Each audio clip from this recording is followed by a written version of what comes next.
Hello student, कैसे हैं आप सब। एक बार पुनः शिव कोचिंग क्लासेस पर स्वागत है। उम्मीद करता हूं आप सब अच्छे होंगे, मस्त होंगे, बेहतर होंगे, आपकी पढ़ाई बेहतर चल रही होगी। क्लास 12 मैथ एनसीईआरटी में प्रश्नावली आपका 4.6 स्टार्ट हो रहा बच्चों, जिसमें आज हम एग्जाम्पल से स्टार्ट करेंगे। डायरेक्ट प्रश्नावली के क्वेश्चन नहीं कराएंगे, क्योंकि हमेशा बच्चों का रहता है एक आध प्रश्नावली मैंने एग्जाम्पल्स नहीं कराया, तो बच्चों ने कहा कि सर एग्जाम्पल्स आप पहले कराइए। तो इसमें जितने भी एग्जाम्पल्स हैं उसको हम करा देंगे।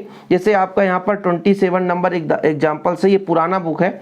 आपके पास नया बुक होगा तो हो सकता है इसमें एग्जाम्पल नंबर कुछ और हो, तो परेशान आप मत हो, है ना। मेथड आपसे बनना चाहिए। जैसे आज आप लोग, हमारे पास समीकरण दिया है, इसको हम आव्यूहविधि से क्या करेंगे, x और y का मान निकालेंगे। इसके लिए हमको सबसे पहले सीखना पड़ेगा बच्चों व्युत्क्रम कैसे निकालेंगे। तो पिछले प्रश्नावली हमने कंप्लीट करा दिया है, व्युत्क्रम कैसे निकालेंगे, तो वो चीज़ यहाँ पर निकालेंगे। तो थोड़ा सा फास्ट कराएंगे तो आप लोगों को कन्फ्यूजन होगी, लेकिन इसके लिए आपको पुराने प्रश्नावली पढ़ना जरूरी है। तो प्लीज़ आप प्लेलिस्ट में जाइए, क्रम से वीडियो देखिए, आपको पुराना प्लेलिस्ट में पुराना वीडियोज मिल जाएगा, जो कि इसके पहले जो 4.5 हमने कराया है उसमें पूरा व्युत्क्रम से ही संबंधित है।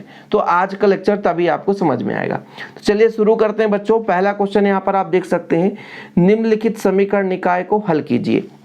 अब जैसे मैं यहाँ पे आपको कहूँगा कि आपको एक ये फार्मूला तैयार करना पड़ेगा कि x बराबर a इनवर्स b, जरूरत पड़ेगा। यहाँ पर मैं आपको थोड़ा सा कंपेयर कर, रट्टा भी नहीं मारना है। यदि आपसे नहीं भी बन रहा है कोई दिक्कत नहीं है। सबसे पहले आप यहाँ पर इतना समझे कि एग्जाम्पल नंबर आपका कौन सा बच्चों, 27, ठीक है। क्या दे के रखा है, 2x प्लस दिया गया समीकरण दिया है बच्चों 2x plus 5y, 2x plus 5y equal 1, ठीक है। और आपके पास 3x प्लस 2y इक्वल 7 हमारे पास है समीकरण है। थोड़ा सा पहले आप समीकरण मिलान कर लीजिए, ये हमारे पास समीकरण है, ठीक। इसमें अपन क्या करेंगे बच्चों, इसे ax बराबर b के रूप में लिखा जा सकता है। कहने का मतलब यदि हम a बराबर कहेंगे तो a बराबर निकल कर आएगा 2 5 3 2, 2 5 3 2, ठीक है। वह आपका कैपिटल X बराबर हो जाएगा x बाई, तथा अभी आपके पास एक और बचेगा बच्चों b बराबर, तो आपका निकल कर आएगा यहाँ पर कितना अपने पास 1 और 7। अभी तो हमने कुछ नहीं किया है, इस क्वेश्चन से ही सब कुछ लिखा है। अभी केवल और केवल क्वेश्चन से हमने सब कुछ किया बच्चों, ये हमारा जो भी क्वेश्चन था उससे हमने किया है। अब देखिएगा, इसमें हम पहले मॉड ऑफ ए निकालेंगे और इससे चेक करेंगे। जैसे आपका हो गया 2 दूना 4 और 5 3 15, कितना आया आपके पास -11, नॉट इक्वल 0, अर्थात ए इनवर्स का अस्तित्व है। मतलब यहाँ पर व्युत्क्रम का अस्तित्व है, ये यहाँ पे पता चल गया। व्युत्क्रम का अस्तित्व मैंने पहले बताया, व्युत्क्रम निकालना ही पड़ेगा, व्युत्क्रम का अस्तित्व है। अब व्युत्क्रम के लिए मुझे एडजॉइंट निकालना पड़ता है बच्चों, तो एडजॉइंट के लिए a11 करना पड़ता है। 112 आएगा जो कि प्लस देगा, इसके लिए है। ये खत्म, ये आपका 2 आ गया। फिर 1 2 मतलब इसके लिए तो ये खत्म, ये 3 आएगा, लेकिन 1 2 3 तो माइनस दे देगा। इसके बाद 2 1 इसके लिए करेंगे तो 5 आएगा, लेकिन ये माइनस देगा। फिर 2 2 फिर आपको बच्चों इसके लिए तो ये खत्म 2 आएगा। देखो ये सम है 1 1 2 तो प्लस देगा, विषम आएगा तो माइनस देगा। इनको जोड़ोगे तो आप विषम आएगा तो माइनस देगा, इनको जोड़ोगे आप सम आएगा तो प्लस देगा। मतलब यहाँ पर हमारा एडजॉइंट आप a बराबर निकल कर आएगा। इसको कैसे लिखते हैं, a11 a12 a21 a22। Adjoint of a बराबर आपका आ जाएगा 2 -3 -5 और 2, ठीक है। मतलब मेरे पास a इनवर्स निकल कर आ गया बच्चों। a इनवर्स बराबर कितना आ गया आपके पास, a इनवर्स बराबर एडजॉइंट ऑफ a बटा मॉड ऑफ a। इसका मान है -11, तो 1/11 ये माइनस में है। बाकी बच्चों ये 2 -5 -3 2, ये मेरे पास a इनवर्स निकल कर आ गया। मुझे x और y का वैल्यू प्राप्त करना है।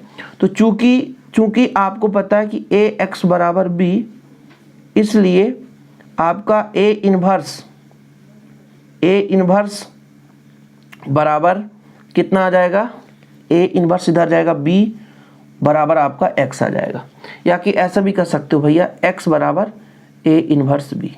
ठीक भाई, ए आपका पक्षांतर होगा तो ए इन्वर्स बी होता है, और इसको आपको थोड़ा सा तैयार करना है। ये फार्मूला आपको पता होना चाहिए। मतलब यहाँ पर x का मान कितना हमारे पास, x और y है, और बच्चों a इन्वर्स का मान हमारे पास कितना है, -1/11, -1/11, और हमारे पास 2 -5 -3 2 है। और यहाँ पर हमारे पास b का मान कितना है, b का मान कितना, 1 और 7 है, 1 और 7 है। इसको गुणा करना पड़ेगा बच्चों, ये -1/11 रहने दीजिए, इसको गुणा करके कैलकुलेशन करना पड़ेगा। फर्स्ट रो फर्स्ट कॉलम, 2 1 कम 2, 7 पन्ना 35, 35 में 2 घटा दो तो आपका आएगा 33, -33। फिर सेकेंड रो फर्स्ट कॉलम, 3 1 कम 3, 7 दूना 14 में आपका आ जाएगा 11। ठीक है, और भाग दे दो बच्चों, भाग दे दो, कितना आएगा आपका, माइनस से तो आपका आ जाएगा यहाँ पे 3, और यहाँ पर आपका आ जाएगा -1। फाइनली हमारे पास x बराबर आ गया आपका 3 और y बराबर आ गया -1। ये चीज़, बस ये चीज़ निकालना था। ठीक है, तो ये पहला क्वेश्चन आपका एग्जाम्पल नंबर 27 कंप्लीट हुआ। अब ये तभी समझ में आएगा जब आपसे ए इन्वर्स निकालते आएगा। यदि ए इन्वर्स आपसे नहीं बन रहा है फिर समझो आपसे मैथ नहीं बनने वाला बच्चों। ठीक, इसके बाद चलते हैं क्वेश्चन नंबर, आप देखिए क्वेश्चन नंबर 28 में यहाँ पर हमारे पास 3 समीकरण हैं।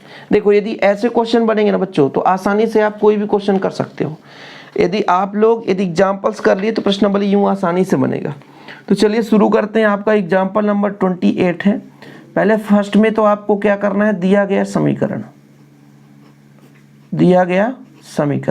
मैं यहाँ पर लिख लेता हूँ, फिर आपको यहाँ पे 3x - 2y + 3z = 8 है। यहाँ पे 2x + y - z = 1 है। 4x - 3y + 2z = 4 है। ठीक, ये हमारा समीकरण है, कोई बात नहीं, अब यहाँ समझ में आएगा। समीकरण निकाय को हम, ये जो भी हमारे पास समीकरण है, समीकरण निकाय को हम किस रूप में लिख सकते हैं, को ax = b के रूप में व्यक्त किया जा सकता है। मतलब यहाँ से a बराबर हमारा निकल कर कितना आएगा, इसमें देखो 3 -2 3 यहाँ से आया, फिर 2 1 -1, फिर 4 -3 2। अभी हम क्वेश्चन से लिख रहे हैं। ठीक है, x बराबर कितना आएगा आपका, x y और z। ठीक है बच्चों, और b बराबर कितना आएगा, यहाँ पर आप देखो 8 1 4, 8 1 4, ये हमारा आ गया। अभी क्वेश्चन से कर रहे हैं, इतना तो क्वेश्चन से करना है, इतना तो कोई परेशानी नहीं होनी चाहिए आप लोगों को। अब इसका व्युत्क्रम का अस्तित्व तो है कि नहीं, इसके लिए हमें मॉड ऑफ ए निकालना है। क्या निकालना है, मॉड ऑफ ए। चलिए मॉड ऑफ ए निकालो। कैसे करते हैं भाई, जब यहाँ पर मान लो इसके सापेक्ष में प्रसार कर रहा हूँ तो ये आपका 1 2 के 2 माइनस प्लस 3 1 कम 3, फिर ये माइनस, लेकिन बीच में सेकेंड में माइनस लगता है ना, इस माइनस का प्लस हो गया। जब ये करते हैं तो ये आपका खत्म, ये खत्म, ये 4 बचेंगे, तो 2 दूना 4 और 4 1 कम 4, सही है, ये आपका प्लस हो जाएगा माइनस के कारण। ठीक, फिर जब आप इस +3 को लेकर चलेंगे बच्चों, ये खत्म, ये खत्म, ये बचेगा 2 3 6 और 4 1 कम 4, इसको भी कैलकुलेशन करना पड़ेगा। यहाँ पे -3 आएगा, 4 4 8 दूना 16 आएगा, और यहाँ पर आप 6 3 18 6 चौको 24, कितना आ जाएगा भाई, 4 3 12 6 3 18, मतलब -30 आएगा। नहीं, ऐसा जोड़ दो ना, 6 4 10 10 3 30, कुल मिलाकर आपका आएगा 33 में 16 घटा दो, 17 दूनी 34, तो आपका आ जाएगा 17 -17, जो कि नॉट इक्वल 0।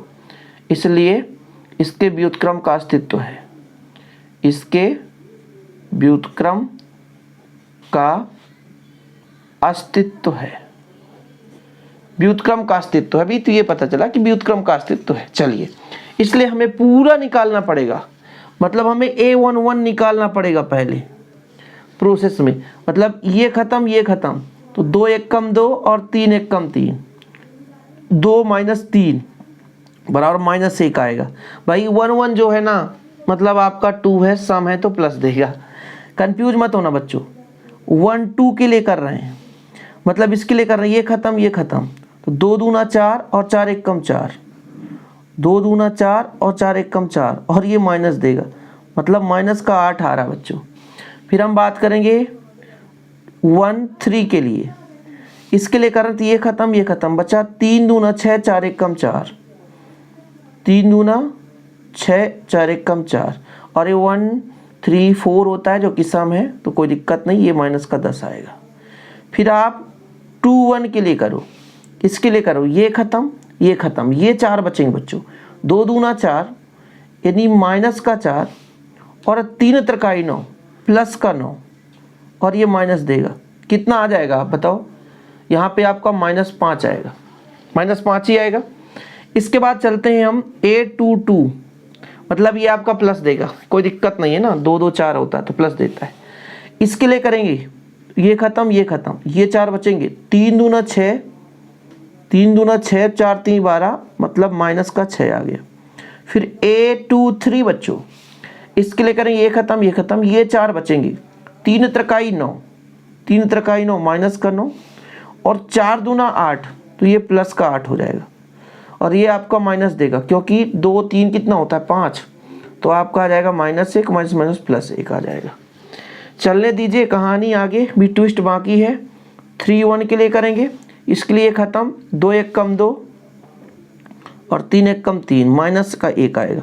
3 1 4, ये आपका माइनस नहीं देगा, प्लस देगा। फिर आपका 3 2 बच्चों, इसके लिए कर रहे हैं अपन, ये खत्म, मतलब यहाँ पर कितना आएगा आप ही बताओ? 3 1 कम 3, -3, और 2 3 6, -6, तो -9, और ये आपका माइनस देगा तो +9 आ जाएगा। अरे भाई अब थोड़ा डायरेक्ट करना पड़ेगा ना बच्चों, इसके लिए कर रहे हैं। ये खत्म, 3 1 कम 3, 2 दूना 4, माइनस प्लस हो जाएगा, तो 4 3 7 आ जाएगा, और ये आपका 7 दे देगा। मतलब एडजॉइंट ऑफ ए कैसे निकालते हैं जानते हैं?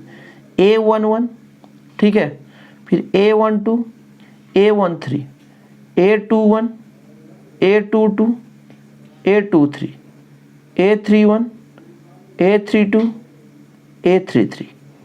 इसमें वैल्यू यदि आप पुट कर दो तो आपका एडजॉइंट ऑफ ए निकल कर आ जाता है।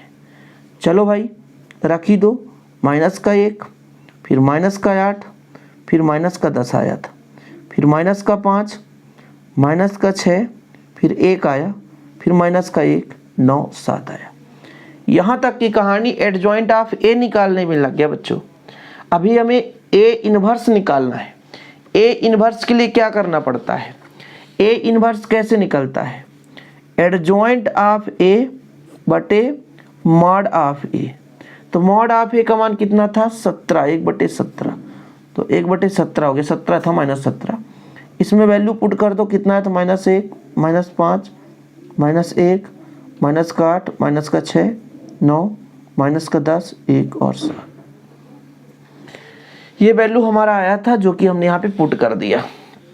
ठीक, अब हमें बच्चों प्रयोग करना है वही चीज़ कि चूंकि x बराबर आपका a इनवर्स b होता है और x का मान है मतलब यहाँ पर x/z, ठीक है। a इनवर्स का मान कितना है हमारे पास? फिर वही -1/17, तो यहाँ पे बराबर करता हूँ -1/17 करता हूँ। a इनवर्स का मान है -1, माइनस का 5, माइनस का 1, माइनस का 8, माइनस का 6, 9, माइनस का 10, 1 7, और b का मान मेरे पास 8 1 4 है। ये कहाँ से आ गया सर? ये आपका 8 1 4 है। कैलकुलेशन करो, x/z इसको रहने दो, बराबर का -1/17 रहने दो। फर्स्ट रो फर्स्ट कॉलम, 8 1 कम 8, 5 1 कम 5, 4 1 कम 4। सेकेंड रो फर्स्ट कॉलम, 8 8 64, 8 8 64, 6 1 कम 6 और 9 चौको 36, फिर 10 अट्ठे 80, 1 चौको 4, 7 चौक 28। बड़ा लंबा चौड़ा प्रोसेस है भाई, कोई बात नहीं, देखते हैं क्या आता है।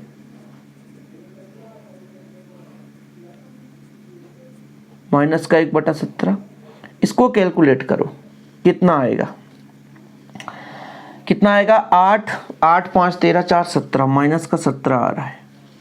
फिर इसमें जोड़ो 36 और 64, 36 घटा दो 30, तो यहाँ पे बचेगा 34, माइनस का 34 आ रहा है। इसमें देखो आप लोग 28 4 32 और 32 घटा दो, 32 घटाओ तो आप कहीं गड़बड़ आ रहा है कहीं पे।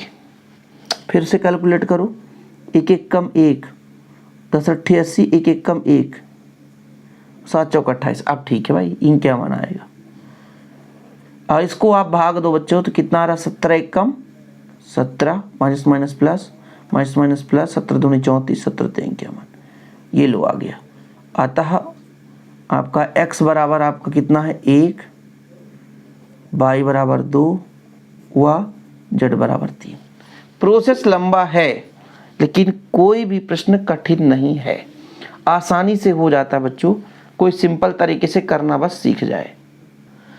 इसके बाद क्वेश्चन नंबर आपका 29 है, जो उदाहरण नंबर 3 संख्याओं का योग 6 है। चलो ठीक है, यदि तीसरी संख्या को 3 से गुणा करके दूसरी संख्या में जोड़ दें तो हमें 11 प्राप्त होता है। ये भी ठीक है, 3 संख्याओं का योग 6 मतलब x + y + z बराबर 6 है।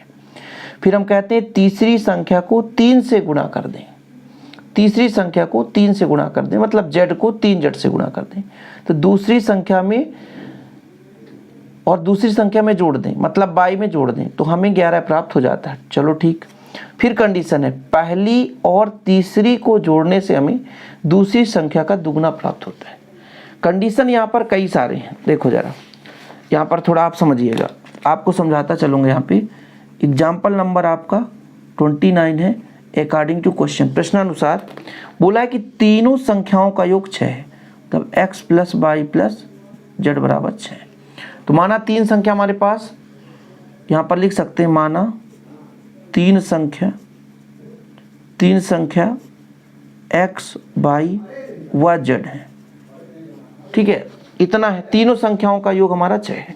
फिर बोला है, प्रश्न आप पढ़ लेना, हम तीसरी संख्या को 3 से गुणा करें मतलब z में 3 का गुणा करें और दूसरी से जोड़ें मतलब y से जोड़ें तो हमें 11 प्राप्त होता है, तो हमें 11 प्राप्त होता है। प्रश्न थोड़ा सा अच्छे से पढ़ लो भाई।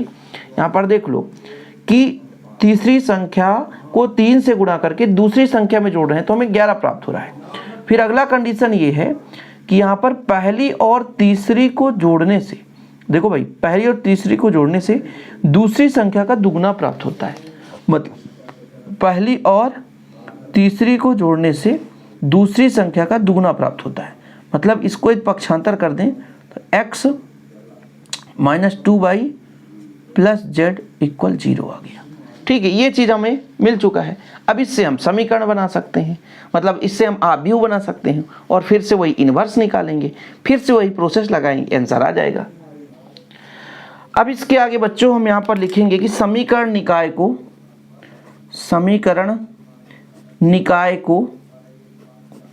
ax = b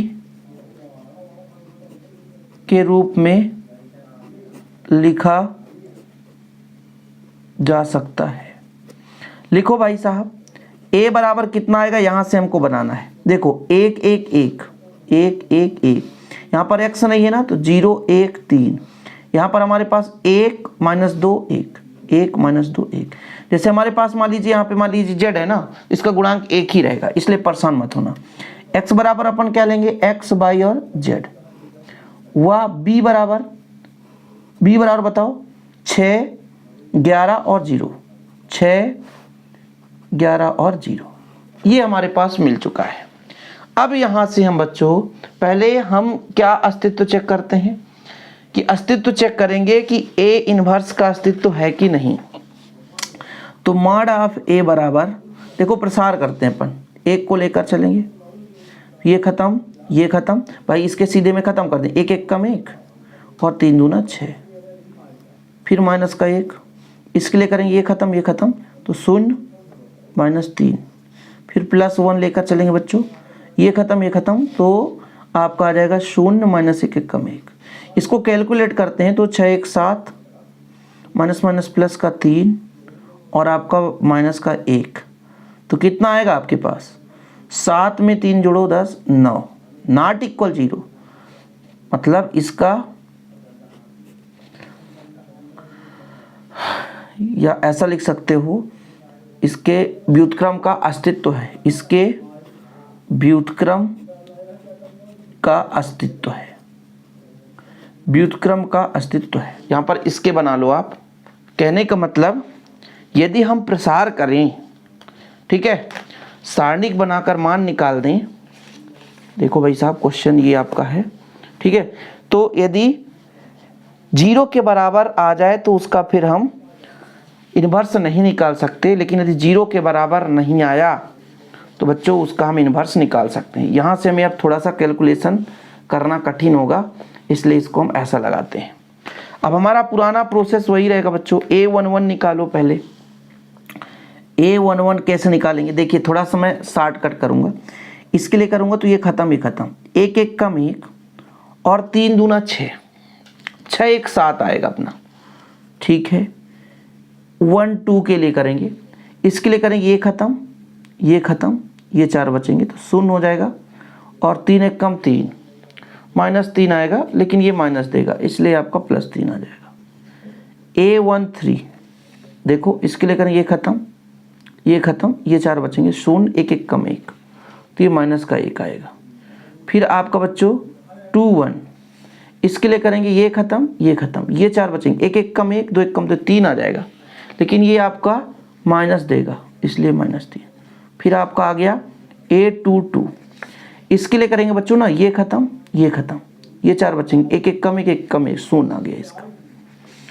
फिर आपका A23, इसके लिए करेंगे ये ख़त्म, ये आपके बचेंगे 2 1 कम 2 तो -2 आ गया, 1 1 कम -3, लेकिन बच्चों ये 2 3 विषम है तो आपका +3 आ जाएगा। फिर आपका आया A23 हो गया, 3 1 के लिए करते हैं, इसके लिए करते हैं ये ख़त्म, 3 1 कम 3 और 1 1 कम 1, बीच में माइनस लग गया तो 3 में घटेगा 2 आएगा, 2, ये आपका सम है तो प्लस देगा। फिर बच्चों आपका A32 आएगा, इसके लिए करेंगे ये ख़त्म, ठीक है, ये ख़त्म तो ये आपके पास 3 0 मतलब 3 1 कम 3, फिर 3 आ रहा है, 3 आ रहा बाबू, माइनस का 3 आएगा। A33, इसके लिए ख़त्म, 1 1 कम 1 आएगा आपका, मतलब आपका एडजॉइंट ऑफ ए। भाई एडजॉइंट ऑफ ए निकालते आना चाहिए बच्चों। इसके पहले मैंने इसलिए आपको बार बार कहता हूँ कि भाई साहब पुराने लेक्चर आप ज़रूर देखें, यहाँ पर कुछ डायरेक्ट होगा, यदि आप डायरेक्ट नहीं निकाल पाएंगे तो फिर आपको दिक्कत होगी। भाई यहाँ पर आप अब सोचो वही चीज़ हर समय कराऊँ तो दिक्कत होगी बच्चों। चलिए वैल्यू पुट करो, 7 3 माइनस का 1 माइनस का 3 0 3 2 माइनस का 3 1, ये मेरा एडजॉइंट ऑफ ए निकल कर आया। अब इसके बाद मुझे ए इन्वर्स निकालना है, तो ए इन्वर्स के लिए मुझे क्या करना पड़ेगा बच्चों कि एडजॉइंट ऑफ ए बटा mod of A. Adjoint of A कितना था हमारा 9, तो 1/9, 7 माइनस 3 2 3 0 माइनस 3 और -1 3 1। अब हमें क्या करना है, अब हमें लगाना है x बराबर हमने कहा a इन्वर्स b, ठीक है। a इन्वर्स का मतलब मान कितना है हमारे पास 1/9, 7 माइनस 3 2 3 0 माइनस 3 -1 3 1, और यहाँ पर आपको रखना है b का मान कितना था बच्चों, क्वेश्चन से देखो b का मान हमारे पास है 6 11 0, 6 11 0। अब इसका आप कैलकुलेशन करो, माइनस का 1/9 रहने दो। देखिएगा फर्स्ट रो फर्स्ट कॉलम 7 6 42 और 11 3 33, 7 6 42 में आप 33 घटा दो तो 9 आएगा। फिर देखो 6 3 का 18, 11 शून्यम शून्य, 3 शून्यम शून्य, तो आपका 18 आ जाएगा।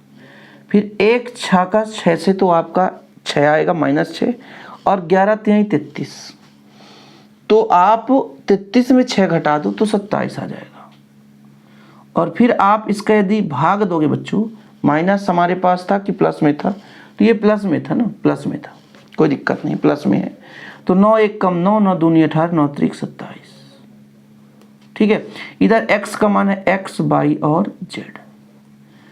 अतः आप यहां से कह सकते हो x बराबर 1, y बराबर 2 व z बराबर 3 है। आपका आंसर आ गया।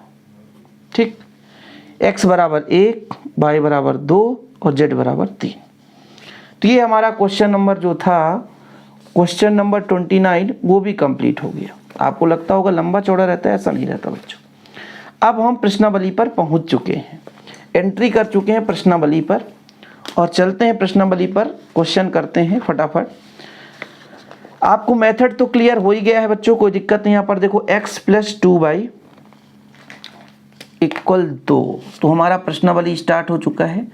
तो यहाँ पर हम लिख सकते हैं प्रश्नावली कौन सा बच्चों, 4.6, जिसमें पहला नंबर है x + 2y = 2, फिर हमारे पास है 2x + 3y = 3।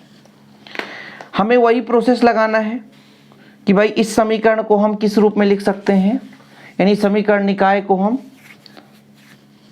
यहाँ पर लिख सकते हैं, समीकरण निकाय को ax बराबर b के रूप में लिखा जा सकता है। ठीक, कहने का मतलब हमारे पास a बराबर कितना निकल कर आएगा, 1 2 2 3 है। देखो जरा 1 2 2 3 है। ठीक है, x बराबर कितना निकल कर आएगा बच्चों, x y।